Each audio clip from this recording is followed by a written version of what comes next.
thank you very much to Jake for allowing me to have better internet. I'm just gonna put this up somewhere a bit neater and a little higher so it's out of the way, and maybe tie the cable back to make it a bit neater. Thank you.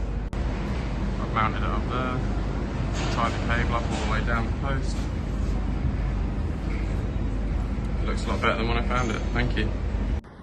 So I've just mopped up in the kitchen, but we don't really think to say that there's a wet floor, so I've just gone to the bathroom and grabbed one of the wet floor signs, just so that everyone knows. I'm gonna put it by the door here, just so then when everyone walks into the kitchen, they can see it and they know to be a bit more careful. We've just added a location for it on the tool wall in the kitchen, just for it to be stored. So this shelf for goods in has been for Chris, but when stuff would come for Jim and Bob Paul, I tended to put it up there as well. However, it wasn't labelled, and Jim didn't always know I put it there, so I'm just going to improve that. So this is the after. Jake's done me a little divider there, just so they've got half a shelf each, and then it's labelled Jim and Chris. Thank you very much. The internet quality in Hamish Weldon area is terrible, to say the least. This keeps conking out constantly, I'm having to come and reset the password, and the speed is getting pretty poor, so often the Red Dot Tracker and Trello will struggle to load. So I've got a new lead and we're going to try and improve this. So I've put a new USB dongle in there. It's actually on a USB extension lead, going all the way up there, and it's one of these long ones here. So I'll let Hamish do some cable management and get that nice and high, but 87 megabits a second is a bit of an improvement on 8 megabits a second. So hopefully now have some decent internet.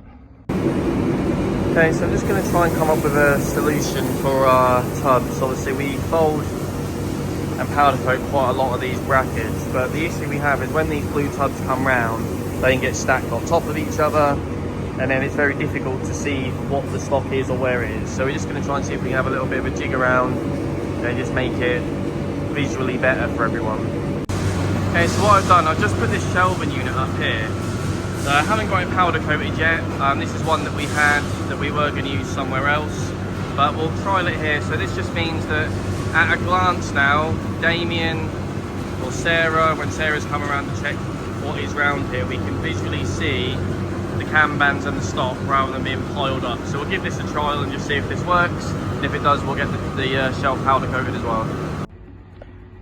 We got these desks in November 2023, and I initially programmed a load of different things into the desk, and I completely forgot what they are. So when I need to get the standing one, for instance, I just press all the buttons until I get to number 3.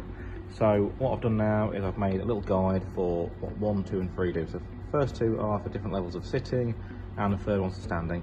Just means I know which one to press and haven't got to keep pressing them all. I walk past this multiple times a day and it's filthy. I think it's got drip coming down from there, it's dripping onto here in various places, getting a lot of dust, and it's just generally a bit filthy, so I'm going to give it a good clean. So here's the after. It's looking a lot cleaner. There is some markings here, but I believe that may be in the powder coat, so it might be worth getting it painted again sometime. I've just twisted the nozzle around on that, so now it'll only drip onto itself, it won't drip down onto any of these. Right, before these 305 boxes are not labelled what boxes they are and where to get some more from, so I'm going to prove that. Right now, Pru don't now label what boxes they are, 305 boxes, and where to get some more from in the brackets area. Thank you. Right, before in the robot, this orange light keep appearing, and the bell like rings, well, let me know. That means like the end cap's stuck in here. Can't get my finger in there, so like push the end caps down to stop the orange light appearing. So I'm going to prove that. Right now, proved it. Thanks, Hamish. Now I've got an aluminium tube with a spanner on it, like a poker. So, like get in there in the gap. So, like push the end caps down to stop the orange light appearing. So be a lot better. Thank you. Great job, everyone. Thank you very much.